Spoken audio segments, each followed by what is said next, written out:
my sources told me that the reason why this whole thing has blown up the way it has is Kyrie's camp has been looking for an extension. So just to give people some insight on this, that when he finally got the extension offer, that's a 3-year extension worth $140+ million.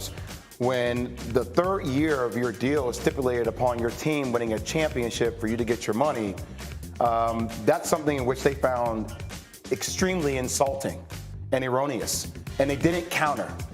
They didn't counter at all.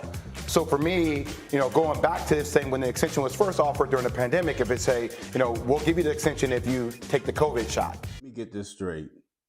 His extension was predicated on him taking an experimental drug, a drug that might take 10 to 15 years to show the long-term effects. Yeah, all right. And he chose not to. He walked away from the money at that time.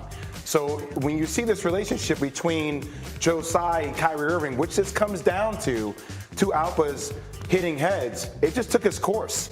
And I thought they actually got a lot in return for Kyrie Irving. You're never going to get the value in return of the assets. You're never going to get that. Legs? Yeah, I completely agree with that. First of all, I get where Brooklyn was coming from with Kyrie. How can you not have a little bit of buyer beware attitude with Kyrie Irving when you're talking about giving him a boatload of money with the time that he has missed? What you talking about, the time that he has missed? He missed a lot of time because of the mandatory vaccine, and not to mention the suspension that he received because of a tweet. Here's interesting. Like that stipulation I talked about contractually. Have you ever heard of a stipulation like that before?